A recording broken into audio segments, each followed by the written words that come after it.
Walkman, l'émission musique du GOP Radio. Bonjour et bienvenue à toutes et à tous, c'est l'émission Walkman de la semaine et aujourd'hui j'accueille une artiste spéciale qui vient tout droit du Cameroun mais qui a déjà passé un bon moment ici en France. Oui, bonjour Dorothée Dornas. Bonjour Noah. Vous allez bien? Très bien, merci et vous? Très bien aussi, merci. Vous avez accepté cette invitation, merci d'être venu dans nos studios et on a hâte de découvrir votre personnage parce que vous avez un parcours comme vous le disiez tout à l'heure avant que l'émission commence, quand même riche, diversifié. Vous êtes passé de différents mondes. Oui, tout à fait. Vous avez navigué entre différents mondes et on va découvrir ces mondes tout d'abord. Donc en parlant de votre carrière dans le mannequinat.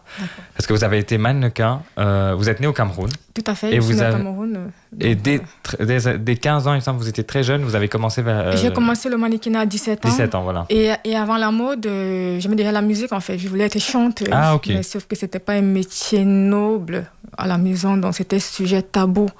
Parce que dans ma famille, il n'y avait pas d'artistes en fait. Donc mon père ne comprenait pas pourquoi est-ce que je voulais devenir chanteuse. C'était un scandale. Et donc très vite, il a essayé très vite d'étouffer cette passion. Et puis après, à 17 ans, j'ai rencontré un styliste par hasard chez un ami, un camarade de classe d'ailleurs, et qui m'a dit « Dorothée, vous voulez devenir mannequin ? Qu'est-ce que c'est que ça ?» J'ai découvert ce mot mannequin. C'était une proposition d'un ami? Oui, en fait, de l'ami styliste d'un camarade de classe en fait. Ok. Donc, voilà. Ça n'a jamais été une ambition à vous Non, parce que je ne savais pas que ça existait ce métier en fait. Il faut savoir qu'au Cameroun, le métier de l'amour, c'est un métier qui était un peu flou. Donc, les parents, ils connaissent le métier de médecin, de docteur et tout. Le mannequinat, on ne sait pas, surtout dans la classe populaire, en fait. Donc, quand on me dit mannequinat, je ne sais pas ce que ça veut dire exactement. Donc, il me dit, ne vous inquiétez pas, est-ce que vous connaissez Miss ? Miss, on connaît parce que c'est des compétitions. J'ai dit, oui, je connais Miss. Miss, les concours de beauté, Miss Cameroun, voilà, Miss Cameroun. Okay. Il me dit, donc le mannequinat, c'est comme les concours Miss, sauf que là, c'est un métier. J'ai dit, ok. Il me met la carte de visite. Si vous êtes intéressé, appelez-nous. Et donc, je prends la carte et je me dis bof, quoi. Et puis, je l'amène chez moi. J'ai dit à la personne, je la garde avec moi. Donc, et puis, des jours passent, des mois passent. Je n'étais pas du tout intéressée. Jusqu'à ce que ma belle-mère, la femme de mon papa, commence à me chahuter à la maison. À ton âge, tu es déjà mariée. Parce que ça veut qu'en Afrique, une femme, on pense vite au mariage et tout. Et elle me dit, à ton âge, tu es déjà mariée et tout. Toi, tu es toujours ici. Mais j'étais toujours une adolescente quand même, il faut le savoir. Et puis, donc à force de me dire ça, et puis un jour, je vais partir à cette agence de mannequinat dans la MJC, Maison des Jeunes et des Cultures. Et je vais aller avec une camarade de classe, on était en 3e. Et là, je vais trouver des filles qui sont toutes belles, voilà, donc dans les échasses, des chaussures, toutes bien coiffées. Et moi, je suis là, la fille de quartier qui arrive, qui débarque, très intimidée d'ailleurs. Et bien, heureusement, le moniteur de l'agence, il va me dire, ne vous inquiétez pas, elles sont tous passées comme vous, donc voilà. Et donc, ça commence comme ça. Et donc, vraiment, par un défi, en fait, pour défier ma belle-mère, donc, qui m'incite à me marier, donc voilà. Et là aussi, mon papa n'est pas du tout au courant que je fais de la mode, quand je commence à la faire. Et donc, petit à petit, je maintiens dans le métier, et ça a évolué. Je l'ai fait pendant presque 12 ans. Jusqu'à vos 28 ans. Jusqu'à mes 28 ans, oui. Voilà. Et vous avez commencé au Cameroun et c'est ça qui vous a ramené Non, c'est vraiment... Je viens en France pour affaires familiales, puisque je me marie et puis mon ex-mari, félicitations, il est français. Ah, faut être ex-mari. Ah oui. Félicitations. Non, ne vous inquiétez pas, donc... Et donc, du coup, j'arrive en France parce que mon ex-mari est français et que lui, il vit en France, donc je viens en France dans ces conditions-là. Et puis la mode, en sachant que donc j'ai accouché, vous savez, quand on est mannequin, qu'on accouche, on prend du poids. Et puis, je suis plus la même personne. Je suis déjà adulte, j'ai envie d'avoir d'autres aspirations. Et comme je n'avais pas, en fait, j'avais laissé mes études, en fait. En sachant, quand j'ai commencé la mode, j'étais plus intéressée par l'école. Donc, j'étais devenue une élève moyenne. Je n'ai pas pu avoir mon probatoire. Parce qu'au Cameroun, il y a un diplôme qu'on appelle probatoire. Quand on passe en première, si vous ne l'avez pas, vous ne passez pas en terminale. Voilà. Et ce diplôme-là, je l'ai passé 3 fois. Je ne l'ai jamais eu. Et j'étais désespérée, exaspérée. Je me suis dit, la mode, c'est tout pour moi. Donc, je l'ai fait. Et une fois de plus, mon papa était le pauvre, quoi. Qu'est-ce que j'ai fait au bon Dieu pour mériter ça? Il n'était pas d'accord avec votre carrière de mannequin. Il a découvert par hasard. Ok. Comment ça? Dans un magazine? Non, c'est un papa dans le quartier qui lui a dit, parce que j'avais fait une élection Miss Littoral à l'époque, et j'avais été deuxième dauphine. Ah. Et les dauphines, on était habillés en maillot de bain avec la bandoulière. On est passé à la chaîne, la seconde chaîne privée la plus connue au Cameroun. Et là, un ami de mon papa dans le quartier m'a vu. Et il est venu chez nous en courant. Joseph, écoute, j'ai vu ta fille à poil à la télé. Ah. Et mon père, il était, qu'est-ce que c'est que ça? Papa, ça s'appelle la mode. J'étais pas à poil. J'avais un mauvais quart d'heure. Ah oui, j'avais un maillot de bain. Et donc, pour mon papa qui ne connaissait pas vraiment cette activité, il faut se mettre à sa place quand même, en fait.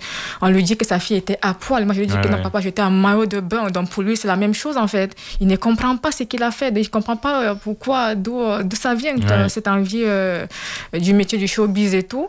Et on me demandait de choisir, soit je suis sa fille, soit je continue dans la mode, quoi. Et je vais faire mon choix. Et vous avez choisi le mannequin? Oui.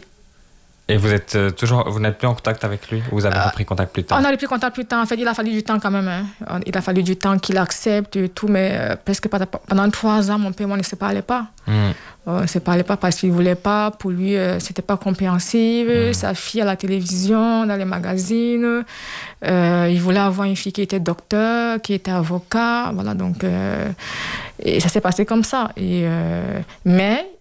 il a fallu du temps. On a fini par se réconcilier, a fini par comprendre. Je lui ai expliqué que c'était un métier, c'était pas une lubie et tout. Et puis ça s'est bien passé. Et donc, entre-temps, la musique était passée à côté, donc je n'avais pas pu faire la musique, mais j'avais toujours cette envie. Et je côtoyais des artistes camerounais, mais pas en chantant. Et, dans le monde de la mode, là. Oui. Mais vous avez réussi, il y a quelque temps déjà, à reconnecter avec le monde de la musique. Oui. Et comment ça s'est fait? Alors, donc ça s'est fait... c'est très récent, hein. Donc, c'est très récent. Quand j'arrive en France, je ne suis pas diplômée. Je ne fais pas de diplôme puisque j'ai quitté l'école pour faire la mode. Et quand j'arrive en France, la France est le pays des diplômes.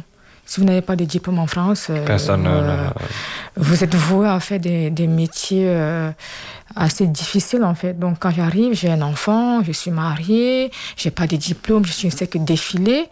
Et je vais passer un casting, je vais intégrer une agence de mannequins ici.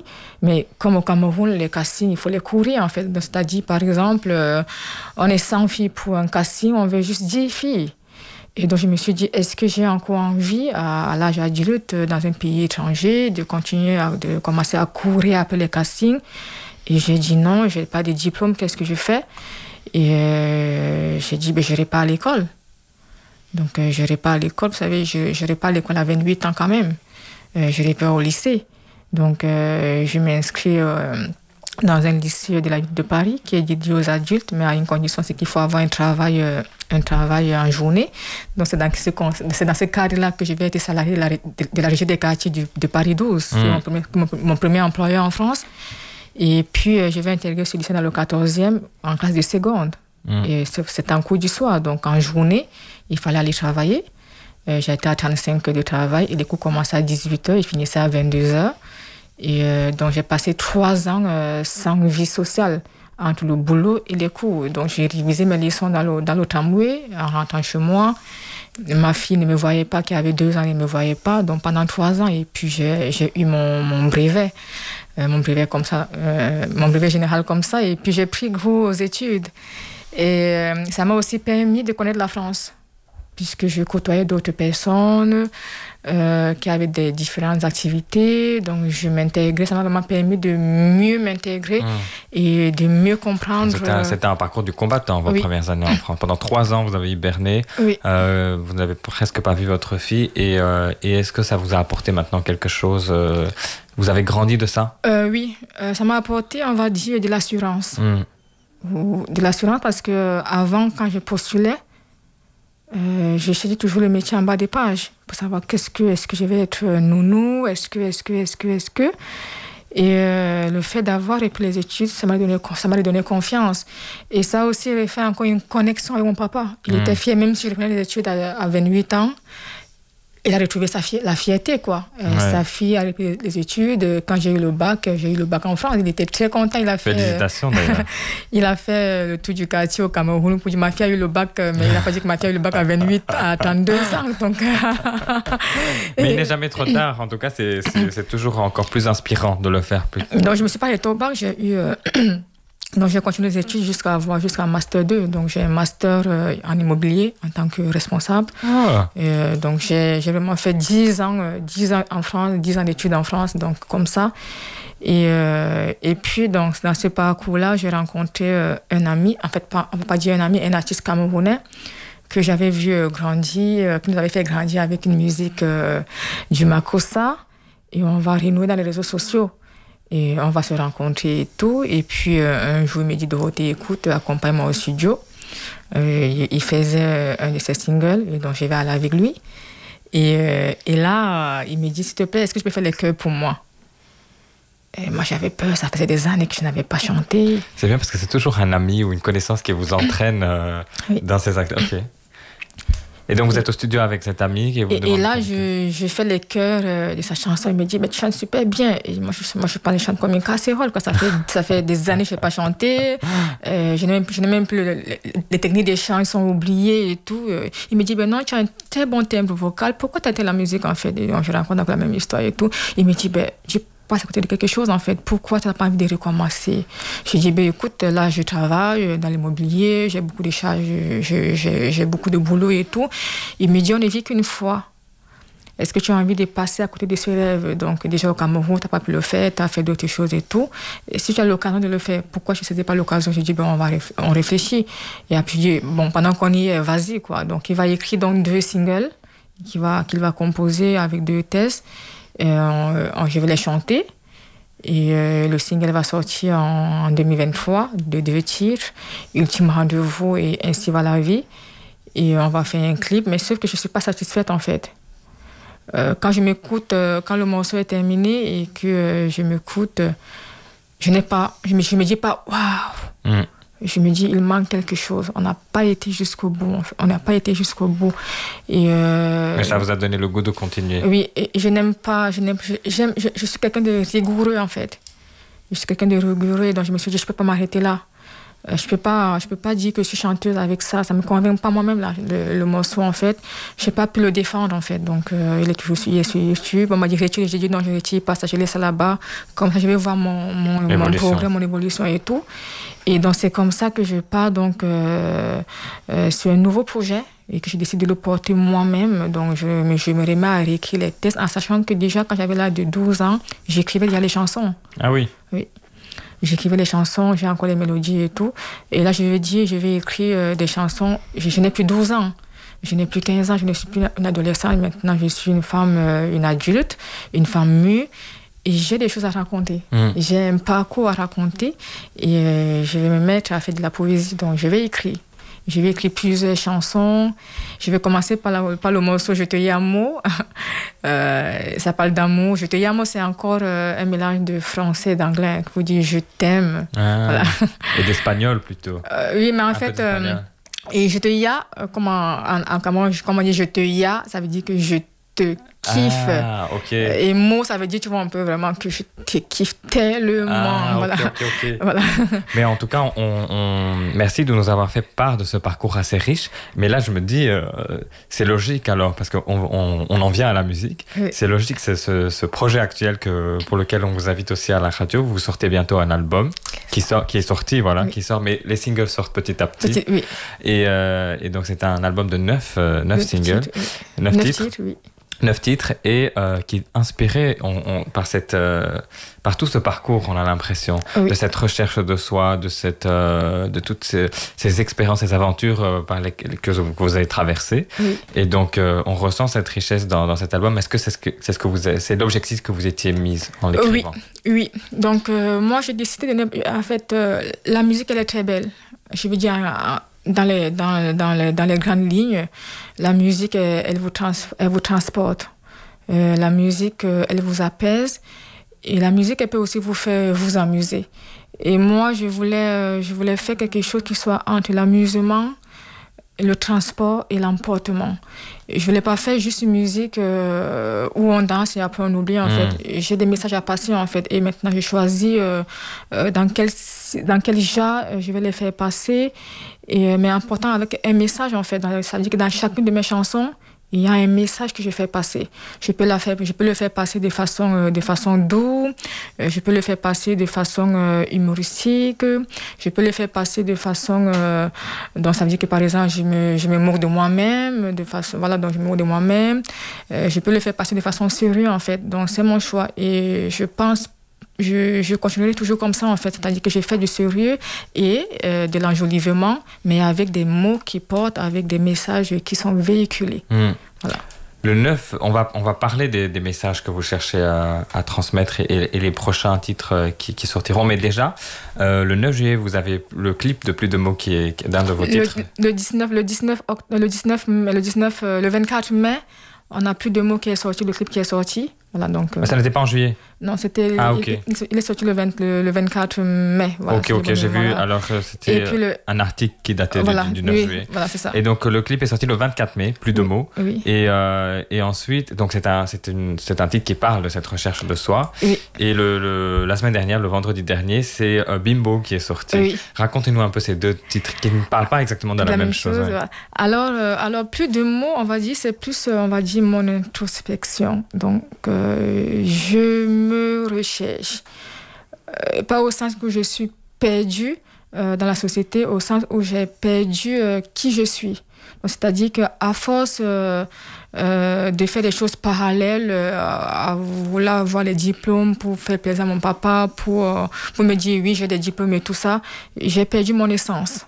Et c'est quoi votre essence? Je suis une artiste pure et simple, en fait. Et je pense que je l'ai toujours été. Et ça, je l'avais perdu, en fait. Je l'avais perdu parce que je passais mes journées dans des dossiers juridiques. Et quand je dis je n'avais plus de... Je ne pouvais plus penser. Je ne pouvais plus créer, en fait. Et donc, du coup, ça m'a beaucoup manqué. Donc, quand je regarde tout le parcours, ça m'a manqué, en fait. Moi, j'exprime tout ce que je ressens avec des mots et de la mélodie. Donc, j'étais quelqu'un qui chantait beaucoup. Donc, je chante partout, à la maison, dans la rue et tout. Et ça, pendant des années, je l'ai pas fait, en fait. Vous l'avez étouffé, comme vous l'avez dit. Je m'étais déconnectée de moi-même. Et donc là, avec Plus de mots, c'est aussi mon parcours, mes difficultés en tant que femme, en tant que mère, ce que je recherche, ma rupture avec moi-même, avec mon pays, ma déconnexion et tout. Et puis après, j'ai envie de dire aussi mes envies, mes besoins, mes souhaits. Donc c'est ça Plus de mots, en fait. Et pour dire que malgré ce que j'ai traversé, je garde toujours de l'énergie positive. Est-ce que là, vous êtes retrouvée? Oui, pleinement. Et vous êtes dans votre axe? Oui. Tout à fait. Ah bah félicitations. Je n'ai plus de doute, en fait. C'est mieux que le bac encore. Ah oui, c'est mieux que le bac, c'est même mieux que le master, donc. Tout à fait. Je suis d'accord. J'ai un master et je suis aussi d'accord. C'était un des titres qui m'a le plus touché, Plus de mots. Oui. Et donc Bimbo, ça parle de quoi? Alors Bimbo, c'est aussi, on va dire, une autodérision. Oui, voilà. C'est ce que j'aime aussi chez vous, qu'il y a cette autodérision. Une autodérision. Donc on est dans une société où la femme... je vais dire un mot qui est peut-être fort, la femme objet, la femme visuelle. On veut toutes avoir des choses extra, des gros seins, des grosses lèvres, des grosses fesses, tout en extra. Un mari qui est millionnaire et tout ça. Donc bref, et on veut tous être quand on est dans la rue, tout le monde se retourne pour nous regarder et tout. Des fois, on cherche à cacher qui nous sommes derrière notre apparence, en fait. Et moi, Bimbo, c'est une autocritique de moi-même et de la femme, en fait. Pour dire qu'écoutez, si je n'ai pas X, Y, Z, est-ce que je ne suis pas moi-même, en fait? Est-ce que je ne devrais pas être fière d'être ce que je suis? Si je n'ai pas, il y a des femmes, par exemple, qui n'ont pas d'enfants, en fait. Qu'est-ce qu'elles vont faire, ces femmes-là? Elles doivent continuer à vivre parce qu'elles sont des femmes. Elles n'ont pas retiré leur genre parce qu'elles n'ont pas eu d'enfants, par exemple. Donc, c'est ça un peu Bimbo. Donc, je me moque de moi, je me moque de mes concerts. Et en même temps, je me dis, soyons nous-mêmes, soyons uniques. On est tous uniques, en fait, avec nos défauts et nos avantages. C'est ça, Bimbo. Oui, et pas que Bimbo. Vous venez de souligner aussi cette richesse de l'album Maquette. Oui. Et donc, Maquette, parce que j'ai fait la liaison. Mais voilà, on ressent... peut-être que ça vous a mis du temps à devenir musicienne, mais en tout cas, ça nourrit. Vous êtes une artiste nourrie de plein d'expériences pour écrire ces textes. Donc, oui, on va dire qu'aujourd'hui, mon seul bémol, c'est sur la technique, en fait. Donc, c'est-à-dire que le fait que je n'ai pas chanté pendant aussi longtemps fait que ma voix, je suis en train de la rechercher. La façon de chanter et tout. Mais en termes de richesse émotive, en fait... Tout est là. Tout est là. Et je pense que si j'avais commencé à chanter, et d'ailleurs quand je regarde les textes que j'ai écrits il y a 25 ans et tout ça, ça n'a rien à voir, en fait. Et même au niveau de, on va dire, de la solidité musicale. Je sais ce que j'ai envie de chanter. Je n'ai pas envie de faire plaisir. Donc, j'ai choisi ce que je passe, en fait. Et je m'amuse. Je m'amuse, en fait. Et je m'amuse. Et vous faites le pari de l'authenticité aussi. Tout à fait. Mais ça nous donne envie de l'écouter, de vous écouter. Ça tombe bien parce que dans quelques instants, vous allez nous interpréter Say Yes. Oui. Et on a hâte de vous écouter. Mais d'abord, pour clôturer l'interview, oui. Dites-nous un peu aussi où est-ce qu'on pourra retrouver Dorothée Dornas. Quels sont vos projets futurs?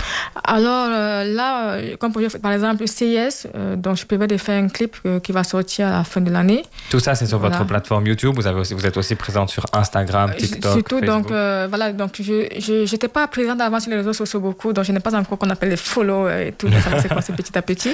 Mais la musique, l'album est sur toutes les plateformes de Spotify, Apple Music, Deezer, Amazon et tout le reste. Et le clip Plus de mots, il est sur YouTube. Et même Ultime Rendez-vous, que je n'ai pas trouvé satisfaisant, mais vous l'avez gardé. Je l'ai gardé, mais qui est aussi donc la composition, c'est vraiment une composition originale. Donc voilà, on a travaillé sur la composition, même si techniquement, ça c'est mon avis personnel. En fait, je reprends ça, c'est mon avis personnel par rapport à l'Ultime Rendez-vous. Et comme projet, là, je suis en train de partir sur un projet pour l'horizon 2025 de faire un travail de collaboration artistique. Et j'ai rencontré un groupe de musiciens à Cosmos la semaine dernière, et le groupe Kilimanjaro. Ah oui. C'est des musiciens, oui, voilà. Qui a joué. Et, voilà. Et dans le groupe, en fait, il y a l'artiste Kouadi qui chante et tout ça. Et donc, je lui ai proposé un texte sur lequel j'ai travaillé, qui parle de l'amour. Parce qu'en France, en ce moment, on a le sentiment que les étrangers sont les personnes à bannir. Voilà. Et moi, j'ai envie de dire, on a tous été étrangers quelque part un jour. Et que le mot d'or c'est d'essaimer, en fait. Donc, c'est-à-dire que c'est un projet qui parle vraiment sur le thème de l'amour, le vivre ensemble, en fait, accepter l'autre et tout avec ses défauts et tout, et composer ensemble. Donc ça c'est le nouveau projet dans lequel je me suis lancée, parce que j'ai découvert que en fait j'adore les projets musicaux. Tant mieux si vous y prenez goût. En plus, ça vous va bien. On voit que ça vous réjouit, que vous êtes retrouvés dans la musique, que vous avez retrouvé votre essence, comme on dit. Et on a hâte de les découvrir. Donc, bon courage pour l'an 2025. Et en tout cas, merci de nous proposer déjà Maquette pour cette année, pour le temps que le temps que les nouveaux sortent. Et merci d'être venu chez nous à Hip-Hop Radio pour nous faire part de ce parcours qui était assez inspirant, très inspirant même. Et on a hâte de vous entendre. À tout à l'heure. À tout à l'heure.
C'était une super émission. Merci beaucoup Dorothée Dornas d'avoir été parmi nous à UGOP Radio. J'espère que ça vous a plu.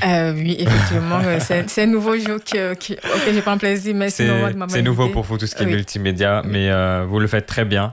Bon courage. Merci encore d'être venu. Merci pour votre album et vos textes. Et à très bientôt pour les nouveaux projets. Merci à vous pour votre confiance. Avec plaisir. Merci aussi pour votre fidélité, chers auditeurs et auditrices. À très bientôt pour une nouvelle émission sur UGOP Radio.